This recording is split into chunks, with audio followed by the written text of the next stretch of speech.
Bonjour tout le monde. Aujourd'hui, je suis avec Gabriel Vincent pour l'épisode du vrai visage de l'entrepreneuriat. Et je vais laisser un petit moment à Gabe se présenter pour que vous ayez une petite idée. Gabe, c'est qui, il vient de où, il fait quoi. Puis après ça, on rentre dans le vif du sujet.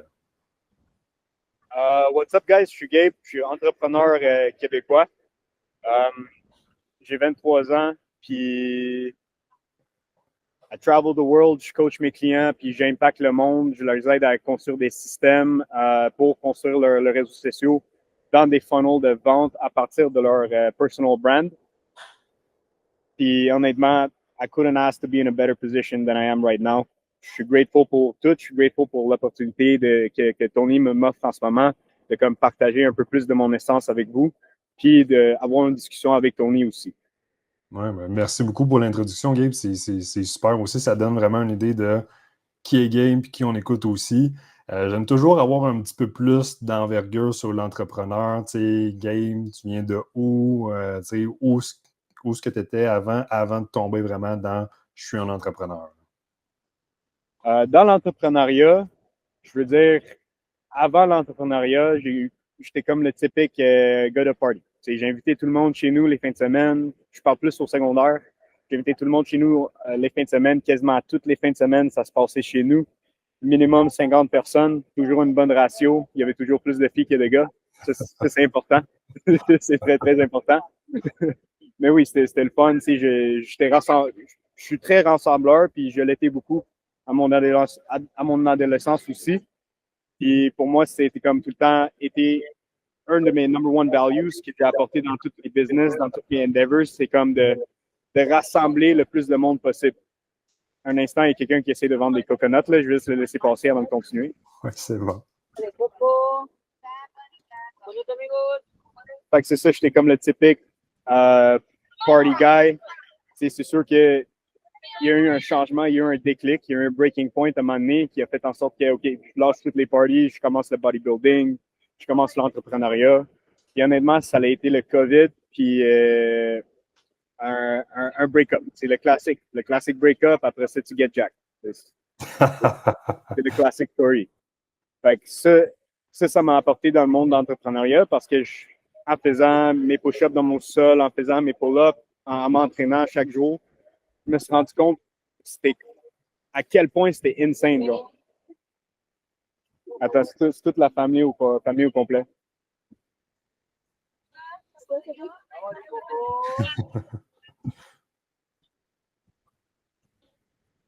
Ouais. Donc, je me suis rendu compte à quel point c'était insane, les bienfaits que ça donnait, s'entraîner, prendre soin de soi, puis juste focuser sur soi-même. Puis c'est vraiment dans cette période d'isolation que je me suis trouvé parce qu'il n'y avait plus de bruit. J'étais tout seul avec mes démons, avec mes pensées, puis avec le positif aussi, right? Et je me suis poussé à comme. Je voulais juste voir mes abdos pour la première fois de ma vie. C'est pour faire un défi. Je les ai vus après une couple de mois, puis c'est là que j'ai commencé à comme coacher mes amis. Je les ai invités chez nous pendant le COVID. On avait vu que j'étais encore étudiant. On avait genre un government grant, le PCUE, les Québécois. Je pense que vous vous en rappelez, là, je pense qu'on avait genre 1000, 2000 pièces par mois avec ça. Avec ça, j'achetais l'équipement de gym que je mettais dans le sous-sol de mes parents. J'ai invité mes amis là-bas, je les ai entraînés 5 pièces la session. Je faisais pas beaucoup d'argent avec ça, mais j'avais du fun. Je m'entraînais plusieurs fois par jour. J'entraînais du monde du 7 h le matin jusqu'au 7 h du soir. Mon gym était rempli parce qu'évidemment, il n'y avait pas d'autre option. Right? Fait que c'est ça. J'ai eu du fun. C'était ça mon premier projet d'entrepreneuriat. Après ça, je me suis fait buster. Ils sont venus c'est venu. Fait que j'ai comme arrêté ça. Je suis transitionné vers le online. C'est là que j'ai commencé à faire mon parcours de online coach. J'ai commencé avec un classique VSL funnel. Pas de ads, du organique, un VSL funnel avec un lead magnet qui était un e-book. Puis c'est ça, du coaching online avec des suivis. Je chargeais un gros 75 $ par mois dans le temps. Je pense que j'ai fait 5 ventes, right? Fait que là, je me suis dit comme, OK, fuck. Est-ce que je fuck des shit, là? Fait que là, je suis parti moi et mes amis, on s'est parti une compagnie de nettoyage de conduits. Ça s'appelait nettoyage d'atmosphère. Nettoyage de conduits, c'est les AC units, là. Puis c'est là que ça a vraiment ouvert mes yeux sur l'entrepreneuriat puis le pouvoir de comme travailler à son compte, à notre compte, parce que le premier cold call que j'ai fait avec cette compagnie-là, j'ai closé une bloc d'appartements. Puis ça nous a ramené 50 000 de revenus en un cold call. Wow. Mais trois gars esti de comme 18 ans, 19 ans, qui font ce cash-là, Chris, on est comme, OK, ben yo, je fais déjà plus de cash que mon prof, là. Chris, puis on a la grosse tête, on commence à party un peu plus, on oublie les habitudes, on oublie de prendre action, on prend pour acquis que notre succès. Donc, ça a comme un peu die down. C'est là qu'après ça, j'ai découvert le bodybuilding, le monde du bodybuilding. J'ai fait ma première compétition. J'étais naturel pendant la première prep. Puis j'ai perdu un 25 livres en 3 semaines parce que je me coachais jusqu'à 3 weeks out. Puis là, j'ai engagé un coach à 3 weeks out. Puis il m'a dit, Gabe, t'es pas prêt. You're still fat. Puis j'étais comme, yeah, what can we do? Donc, il m'a fait faire une coupe d'heures de cardio par jour. Il m'a fait manger 1300 calories par jour. En 3 semaines, j'ai perdu 25 livres.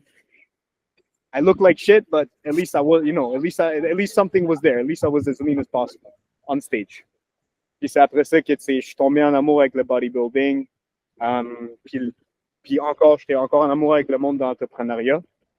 Après cette show de bodybuilding-là, je continuais à comme essayer de coacher. J'avais gagné par-ci par-là. Mais mon frère Devin, dans le fond, il a commencé une job de porte-à-porte. C'est là que je suis rentré dans le monde de vente. Et c'est ça qui est vraiment... Ça a été un autre fucking turning point dans ma vie et de ma carrière d'entrepreneuriat parce que quand tu fais du porte-à-porte, là, you look for your fucking food. If you don't hunt, you die. Fait que ça m'a comme installé cette mentalité-là de high performer, de comme... Peut-être que je l'avais déjà aussi, au minimum, mais ça l'a comme turn it up a notch. Là. Ça m'est rentré dans le sixth gear parce que c'était 6 days of 7. Je me réveillais à 5 heures du matin pour aller m'entraîner le matin. Je rentrais 5 meals avant midi parce que je voulais bulk, je voulais continuer à faire des shows. Puis de midi jusqu'à 10h, des fois de nuit, je mangeais pas, je faisais juste faire des ventes. Puis après ça, je dormais, puis ça a recommencé.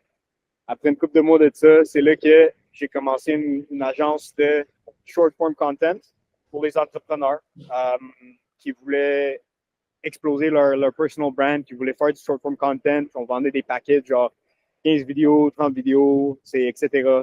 Ça, c'était correct. Avec ça, j'ai fait mon pain 10 000 par mois, mon pain 15 000 par mois. C'est sûr que c'était avec ça, c'est revenus générés, pas en profit.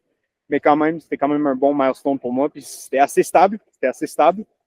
Mais à un moment donné, j'ai juste réalisé que I didn't want to do that shit.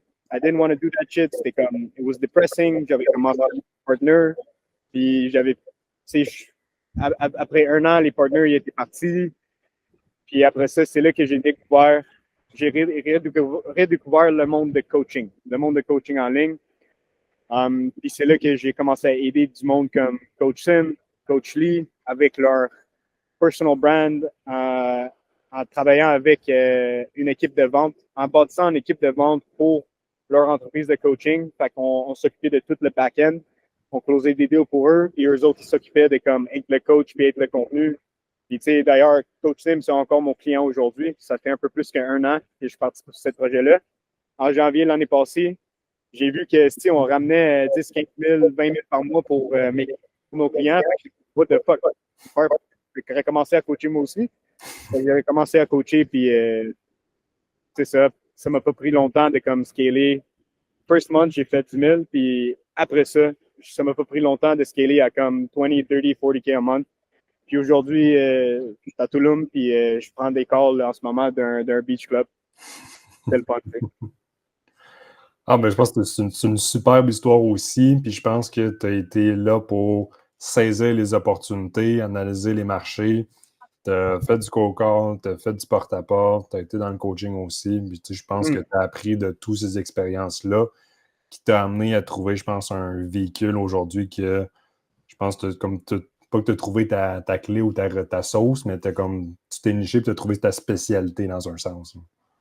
Ouais, j'ai toujours aimé ça, mentorer les gens, j'ai toujours aimé ça, écouter les gens puis les aider à travers des discussions. Depuis que je suis jeune, j'ai toujours aimé ça, genre juste être un listening ear puis un friendly word of advice, tu comprends, pour vraiment aider les gens. Puis, forcément, je cherchais pas ça, tu sais, c'est juste que le monde, il venait à moi pour que je les écoute, pour que je leur donne du advice. Fait que, oui, je trouve qu'en ce moment, c'est comme le projet que je fais, que c'est vraiment le plus aligné avec mon 1% des génies. Mm-hmm. Là, pour te rendre un petit peu, est-ce que tu trouves que les skills que tu as eus ou le meilleur skill, ça a été de vraiment bâtir des skills de vente pour te rendre au projet ce que tu es aujourd'hui?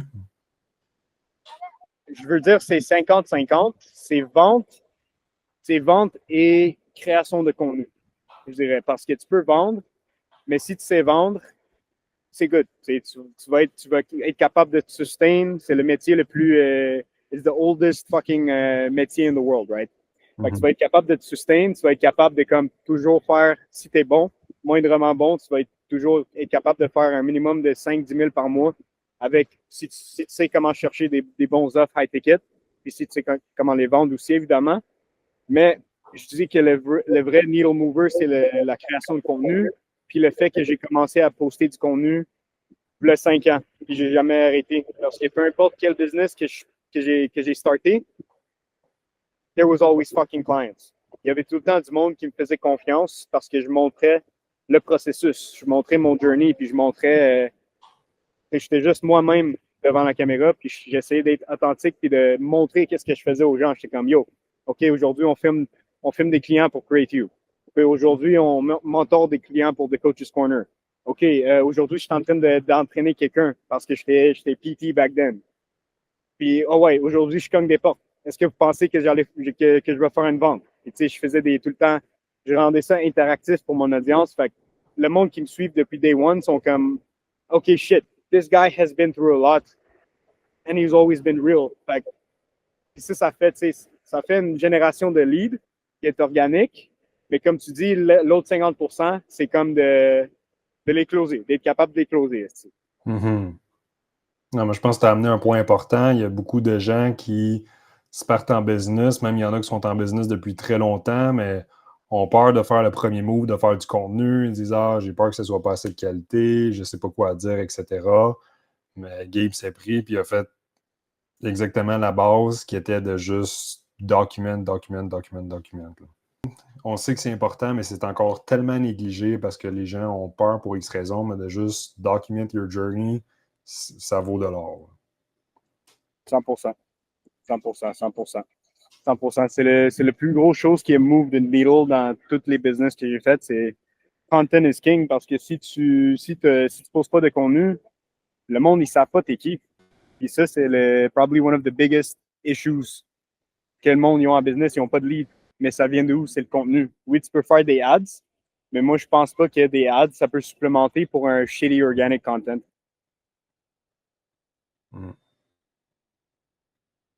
Je pense de créer cette image de personne, parce que c'est ça, de payer des ads, je veux dire, tu dois dépenser, mais après ça, les gens tombent sur ton profil. Est-ce que ce que tu donnes comme information, est-ce que tu présentes de ta personne, c'est de qualité aussi?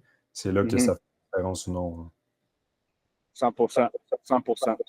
100%.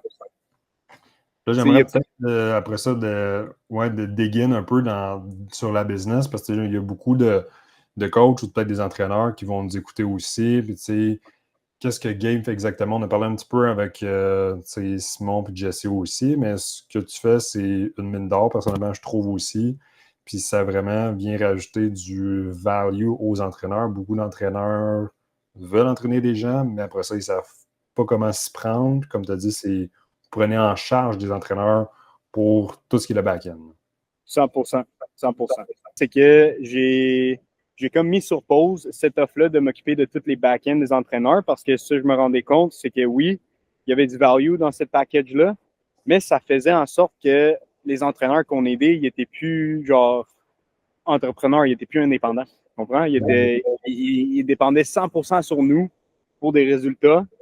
Puis, tu sais, en toute honnêteté, le top closer qui a fait en sorte que tous ces entraîneurs, Coach Lee, Coach Sim, puis plusieurs d'autres ont fait de l'argent, c'était ma blonde. C'était Marie-Lou, right? Puis elle, à un moment donné, elle a décidé d'arrêter de closer. C'est correct. Je ne vais pas lui en vouloir.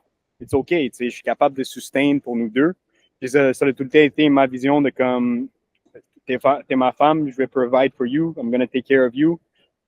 I'm very traditional in that sense. Puis elle était comme, OK, j'ai envie qu'on essaie ça comme ça. Puis je suis comme, OK, let's do it. Fait qu'elle a arrêté de closer. Puis ça faisait en sorte que il n'y avait plus de vente, il n'y avait plus de mouvement dans les business de nos clients. Puis je trouvais que c'était un assez gros problème parce que if you depend on anyone else for your business, you're fucked. Qu'est-ce que tu fais quand ton closer il arrête de closer? Qu'est-ce que tu fais si ton editor, il tombe malade, puis il te lâche parce qu'il y a plus d'argent à quelque part d'autre? Fait que ce que j'ai réalisé, c'est que ce qui faisait en sorte que moi-même, j'étais capable de scaler mon coaching business à comme 10, 15, 20 000 $ par mois, c'était le fait que j'avais skill stack pendant des années. J'avais skill stack côté vente, appointment setting, graphics design, content creation, editing, filming. Fait que c'est devenu un réflexe pour moi de comme tout faire dans mon entreprise de coaching puis déléguer aux besoins. Right? Puis quand je dis déléguer aux besoins, c'est pas de déléguer parce que tu sais pas comment le faire. If you delegate, si tu délègues comment je peux dire ça? Faut pas déléguer par paresse, right? Maybe I'm going to give like some controversial advice here because everyone's saying like, okay, you need to buy back your time pour que tu passes le moins de temps possible dans ta business, mais pas si tu commences. Si tu commences, t'es censé avoir faim. T'es censé avoir plus faim que tout le monde. Il y a des clients pour toi, faut que tu ailles les chercher. Tu comprends? En faisant le plus de choses possible, comme ça, une fois que tu délègues, tu comprends qu'est-ce que tu délègues à 100%. Tu comprends combien de temps ça vaut, combien d'argent ça vaut, combien d'énergie ça vaut. Tu le values beaucoup plus. Puis si jamais il y a quelque chose qui se passe dans ta business, tu sais comment le faire. Donc, m'occuper des back-ends, je fais plus ça. Là, j'offre mentorship pour justement skill stack, tout ce que je viens de nommer, puis de montrer comment que moi j'ai fait. Fait que c'est comme un weekly call basis, puis on regarde tout simplement qu'est-ce qu'on fait pendant les prochains 7 jours. Puis une fois que les 7 jours se sont découlés, on regarde qu'est-ce que tu as fait dans les derniers 7 jours. T'as-tu fait ce qu'on a dit ou t'as-tu genre juste passé les 7 derniers jours à penser à ce que tu allais faire? Si c'est le cas, je vais te le faire savoir que you can't do that shit, man. You gotta do what you gotta do. T'sais? Puis si tu fais ce que tu as à faire, great. Là, on optimise les actions, on regarde, OK, t'as envoyé tel DM, awesome. T'as posté tel morceau de contenu, awesome. Okay, voici comment tu peux améliorer tes hooks. Voici comment tu peux donner plus de value. Voici comment tu postes une transformation par-ci, une transformation par-là. Fais cette story sequence-là. On essaie des trucs, on trouve la formule qui marche pour toi pendant une période de 16 semaines, puis après ça, toi, tu pars avec une machine qui est à toi. Le back-end, je vais le refaire, mais peut-être dans 6 mois, dans 1 an, quand que je vais avoir tellement de clients, tellement d'étudiants en mentorship que là, je vais pouvoir cherry pick. OK, lui, là, c'est un fucking killer. Lui, il n'a pas besoin de nous. Fait he's his own fucking beast. So, when we meet up in business, ça va juste scaler encore plus. Ah, c'est une très belle approche aussi, puis tu l'as bien expliqué, de dire que, regarde, Gabe a appris les skills, Gabe a réussi à bâtir des business, Gabe a le package aussi pour faire en sorte qu'un entraîneur qui commence, comme tu as dit, a besoin d'une structure, d'un alignement. Fait que vous êtes là pour l'accompagner, pour que vous le lancez vers le succès, pour que cet entraîneur-là devienne autonome. Puis s'il y a besoin, comme on a dit aussi, de mettre des joueurs, ben là, là, on est capable de mettre un joueur en back-end parce qu'on sait comment que ça marche, on sait quoi faire, mais nous, on focus. Notre sweet spot, c'est ça. Exactement. Puis, tu sais, les résultats sont fous parce que les gens qui rentrent dans le programme, par exemple, le premier étudiant que j'ai on board pour ce projet-là en tant que tel, il s'appelle Taha Therapy Coaching. Shout out to Taha parce qu'il m'a fait confiance avec ça, premièrement. Puis deuxièmement, parce que c'est un killer. C'est un fucking killer, bro. Il arrête pas, man. Il arrête pas. Il est en prep. Il fait Toronto aussi. Il a fait Summum. Il fait Toronto. Il a gagné sa classe au Summum. Puis le gars, il arrête pas, man. Prends un mois de septembre, prends 2 semaines, il y a déjà cash collect pour 11 000. Puis son rêve, quand on a commencé dans le mois de juillet, c'était comme, Gabe, je veux faire mon premier 10 000 par mois. Puis là, on était en septembre, puis il a fait 11 000, il a fait plus. On est rendu le 26, quasiment la fin du mois. Il faut que je check ses stats, mais au milieu du mois, on était à 11 000. Puis pour moi, c'est comme eye-opening parce que c'est tout son cash à lui. Là. Avant, je fonctionnais sur du rev share. Là, je fonctionne sur upfront. Fait que ça, c'est tout son fucking cash à lui. Là. It's all his. Puis c'est insane parce que il fait ça, puis c'est sustainable. Le gars, il a un fils.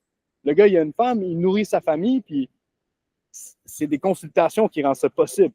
Fait que moi, je suis comme, what the fuck?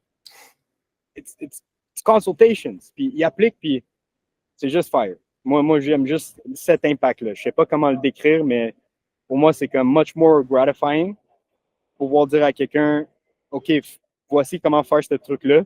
Tu peux partir quand tu veux avec les systèmes qui sont à toi, qui sont acquis, versus, OK, je te fais tout pour toi, je t'ai fait tout dans ta business pour 25%. Ouais, ben, tu viens de dire quelque chose qui me fait penser exactement à Alex Hormozy quand il a commencé aussi. À un certain point, c'était d'implémenter les systèmes dans les gyms pour que les gyms soient capables, d'après ça, de eux-mêmes bâtir de quoi qu'il y ait un revenu. Puis je pense que ce que tu fais, c'est un peu dans le même package, mais pour les entraîneurs, parce que c'est pas un domaine qui est évident. Si on ne sait pas comment s'y prendre, ouais, man. soit qu'on va tourner en rond très longtemps, mais d'avoir, je pense, une équipe comme vous permet après ça de, on passe vraiment au prochain niveau. 100%. Puis, tu sais, je suis pas le meilleur business guy in the world. Genre, ça m'a pris 6-4 ans avant de faire mon premier 10K a month. Là. Ça m'a pris 4 ans, guys. Genre, avant ça, j'étais tout le temps en stock entre genre 1000 et 3000 par mois. It took me a while. Ça m'a pris beaucoup de temps pour pouvoir rassembler, pouvoir bâtir les skills, puis de rassembler pour bâtir quelque chose qui fait finalement du sens. Ah oui, puis je vous vois aller l'équipe, puis tu sais, le content game, ça sort, ça pousse, on voit que il y a du travail mis à l'intérieur aussi, puis ça récompense dans un sens, on des retreats un peu au Mexique aussi. Mm-hmm. Ça, j'aimerais, si les gens ne connaissent pas, je vais le mettre dans une petite vidéo, mais Alex Eubank, les gens en ont beaucoup parlé, mais qu'est-ce qui s'est passé un peu avec lui, là, on est quand même curieux d'en connaître un petit peu plus. Là. OK. Ben, Alex Eubank, dans le fond, c'est un de mes mentors. C'est un de mes mentors de business que j'ai engagé avec mon frère. En passant, il coûte pas cher. Là. Il fucking 10 000 pour l'année. C'est pas cher. Si tu y penses, c'est 1000 $ par mois, guys, à peine. Fait qu'il est vraiment pas cher. Puis, j'ai passé du temps avec lui parce qu'il a organisé un genre de meet-up en personne chez lui. Mais pour vrai, dans le mentorat, ce que je trouve vraiment insane comme plus-value, c'est même pas Alex. OK, c'est nice, c'est la main à Alex, il y a 3 millions de followers, c'est great. Le gars, il a beaucoup d'accomplissements. Mais le vrai Golden Nugget dans son programme, le gars, il s'appelle Adam. Adam, c'est le gars Adam, pour vous donner une idée, là, Adam, il chill avec Ty Lopez. OK. Fait Adam McCaughey, lui, ça a été le gars qui a comme beaucoup impacté le business cet été en termes de c'est quoi qui a été possible pour un infoproduct / digital mentorship comme le nôtre. Puis aussi pour le team building. T'sais, il m'a donné un premier conseil qu'il m'a donné, je l'ai appliqué dans mon équipe. Puis la semaine suivante, je pense qu'on a fait notre première semaine de vente en équipe depuis toujours. Et le conseil était simple. Il m'a juste dit, Gabe, ça fait combien de temps que tu as été dans un meeting avec ton équipe de vente? Je fais, fuck, man, ça fait un peu moins qu'un an. Puis genre, what the fuck? Faut que tu traites ton équipe de vente comme une équipe de sport, tu sais. Faut que you gotta lead them, tu sais. Puis il faut que tu prennes des one-on-one meetings avec tout le monde pour juste aligner les visions parce que vous êtes tous sur le même bateau, mais personne ne sait où est-ce que vous en allez. Fait que c'est là que j'ai appliqué ça tout de suite. Puis tout le monde était aligné avec the bigger vision que j'avais pour tout le monde qui me côtoyait, toute mon équipe. Non, c'est un très bon point. Puis je pense que ça, c'est de pas juste bâtir, c'est pas des employés, c'est vraiment être ce team building, c'est des équipiers. C'est comme ça qu'on bâtit une business et qu'on réussit à aller au prochain niveau. 100%, même 100%, parce que je me posais la question, OK, pourquoi je suis stock à 15 000, pourquoi je suis stock à, pourquoi l'équipe ne fait pas de vente, blablabla. Mais 100%, it's always on you. La réponse, c'est toujours ta faute. Toujours. Quelque chose que tu fais pas. Si ton business est stock, il y a quelque chose que tu nous fais, que tu négliges. Puis more often than not, on sait c'est quoi, mais on n'est pas capable de l'admettre à nous-mêmes. Exact. Alors, mais tu amènes des très bons points, Gabe, aussi. Puis ce que j'aimerais aussi, là, avant qu'on se quitte, je pense qu'on a eu beaucoup d'impléments tactiques. Mais l'audience, je pense que c'est parfait pour les entraîneurs. Moi, je suis un entraîneur, je commence, je me lance dans le game du coaching. Oui. Je dois commencer. Quels sont mes next steps? Les next steps, ben, premièrement, comme j'ai dit, c'est de filmer du contenu. This is king. Content is king. Parce que sans le contenu, personne ne te connaît. Personne ne te fucking connaît. Oui, il y a des arguments. Je suis rentré en appel de vente. Non, un de mes closers, il est rentré en appel de vente avec un gars qui a dit Ouais, man, moi, just faire des ads. J'étais à côté, là. Moi, je voulais pogner le style. Je voulais laisser faire sa job, mais je voulais pogner le style de caméra, puis je voulais le driller, mais I controlled myself. Mais oui, contenu organique. Fait que first step, contenu organique. Essaye pas de faire comme tous les autres petits coachs sur Instagram que tu vois poster dans leur story. Il me reste 5 places. 5 places de quoi, gros? 5 places de quoi, tu sais? Le monde, they don't give a fuck. Genre, personne te connaît. Puis ça, je dis ça avec tout respect. Je dis ça avec tout respect aussi, tu sais. Je sais pas d'être condescendant ou whatever. Je dis ça parce que je suis passé par là. J'ai été le gars qui a posté 5 places. Il me reste 5 places. Let's go, guys. Tu veux pas être trop salesy. Fait que la règle, the golden rule à follow, c'est give until they ask. Ça, c'est un concept de Hormozy. Mais it's the best thing ever parce que tu donnes du value, tu partages toi-même avec le monde, tu partages ton énergie. Le monde, ils vont être curieux naturellement de dire genre, OK, mais qu'est-ce qu'il fait dans lui? He shows up every day, he posts content every day, fait ses stories, il montre 2-3 transformations par-ci par-là, il montre sa propre transformation. Il parle de comment que ça a changé sa vie, autant mentalement, physiquement, émotionnellement, les bienfaits. Il parle de ses défaites. Il est authentique. Il parle de ses leçons. Son contenu, il est pas comme tous les autres entraîneurs, que c'est genre top three tips to grow your arms, best time to take creatine. Tout ça, c'est de la bullshit qu'on peut trouver sur ChatGPT. C'est un autre golden rule, c'est si tu peux trouver la réponse sur ChatGPT, ton contenu est de la merde. Il faut que ça soit plus personnel que ça. Parce que c'est quoi le but? C'est quoi le but à tes clients à tes prospects de regarder ton prix, puis de réécouter du contenu qu'ils peuvent déjà trouver sur ChatGPT. Au pire, garde cette information, garde le knowledge pour les clients. Mais pour attirer du monde, c'est vraiment, il faut que tu montes ta personnalité. Parce qu'on n'achète pas. Moi, quand j'achète quelque chose, quand j'engage un coach, c'est vraiment pas pour ce qu'il connaît. Pour vrai, c'est parce que c'est lui. This is the guy. Moi, j'ai envie de travailler avec le personnage, avec la personne parce que je fuck avec, je vibe avec. Fait que c'est vraiment ça qui est à prioriser dans le contenu. Parce que quand je dis contenu, il y en a beaucoup qui vont faire OK, good, on tourne du contenu au gym demain, esti. All right, guys, faites vos curls comme ça pour plus de stabilité. OK, fais le chest press comme ça pour avoir une meilleure. C'est encore lisse. Ils vont avoir genre 3, 5. Personne va te DM et de dire Oh my God, bro. Merci beaucoup pour. You changed my life with the way you do your chest press. It's amazing. C'est plus, oh my God, bro, ton histoire de transformation, ça m'a parlé. Parce que moi aussi, je struggle comme ça. Non, mais ça, c'est une mine d'or que ce que tu viens de dire. J'espère que tout le monde qui écoute a vraiment pris le temps d'implémenter ça. Je pense qu'il y a énormément d'entraîneurs qui rentrent dans le domaine, beaucoup d'entraîneurs qui cherchent à faire du contenu, puis comme tu as dit, ils ne vont pas se casser la tête, soit qu'ils vont faire exactement ce que tout le monde d'autre fait, ou ils vont faire ChatGPT, donne-moi top 10 content à faire. Fait qu'il n'y a rien d'original. Tout est vraiment fait à 100% par ChatGPT. Mais tu sais, c'est correct d'utiliser ChatGPT. Moi, tous mes business sont bâtis avec ChatGPT, guys. Je ne suis pas plus intelligent que vous, là. C'est juste que ChatGPT, ça va être ta squelette. C'est à toi de rajouter de la viande, tu comprends? Sur ton contenu. Faut que tu fais des mises en situation, du contexte. Tu donnes du contexte à ChatGPT pour qu'il puisse vraiment sortir quelque chose de personnalisé. Ça fait maintenant 3 ans que j'utilise mon ChatGPT. Puis moi, il est organisé. J'ai des GPT, j'ai des folders, j'ai des projets. Puis par projet, mettons, j'ai un truc de contenu, puis j'y donne des instructions. Tu sais, j'ai contenu storytelling, que je donne des instructions, je donne mon histoire, puis je suis constamment en train de l'update.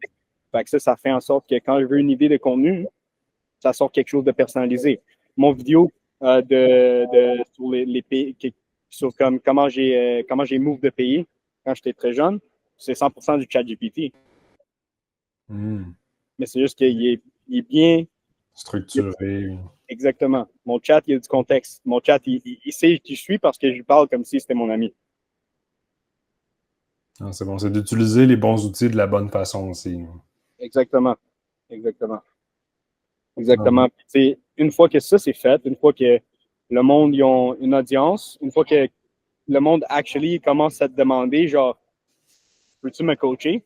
C'est là que tu devrais commencer à vendre. Mais avant ça, tu tires dans le pied. Tu tires dans le pied, je dirais. Si c'est urgent pour toi de comme faire de l'argent, travaille un job part-time puis fais du contenu part-time. Mais what's more important, c'est l'autorité puis le value que tu amènes. Puis ton storytelling à travers ton contenu. C'est ça qui va rendre ton compte intéressant puis attirant pour les gens. ah, mais je te remercie beaucoup, Gabe. Ça a été, je pense qu'il y a quelque chose à retenir de l'épisode. C'est vraiment content is king, puis de vraiment être soi-même, de ne pas avoir peur de documenter son journey, son parcours, même si je pense qu'on a peur des fois de dire, ben, crime, qui va écouter ça? Ben, les gens, à un moment donné, vont embarquer dans ton histoire. Oui. C'est ça qui est important. Oui, oui, puis tu le sais pas, mais peut-être ton histoire, t'es parti comme moi, I was a fat kid, comme j'ai dit, tu sais. T'es parti d'un petit gros comme moi, puis là, t'es rendu en shape. Tu penses pas qu'il y a un petit gros potentiellement qui va voir cette vidéo-là, qui va faire Holy fuck, j'ai envie de faire ça. Puis là, il va se voir du potentiel en lui-même qu'il n'a jamais vu avant. Fait que l'impact, c'est souvent des choses qu'on ne voit pas, qu'on ne ressent pas. Mais le nombre de DM que j'ai eu à travers les années de comme, bro, ton vidéo m'a réellement aidé, ton vidéo a changé ma vie, ton vidéo a changé mon perspective, c'est de l'impact qu'on ne voit pas parce que pense au nombre de personnes qui n'osent pas te texter ça. Exact, exact. Non, je te remercie beaucoup, Game. Je pense que si jamais, exemple, les gens seraient curieux ou qui aimeraient te DM, là, Instagram, Facebook. Ouais, ouais. IG, Instagram, Instagram, Gabe.vincnt. Gabe Vincent. Good. Je te remercie énormément, Gabe. Merci à tous pour l'écoute de cet épisode-là. Puis on se voit à un prochain épisode très bientôt. Ciao. Ciao, guys.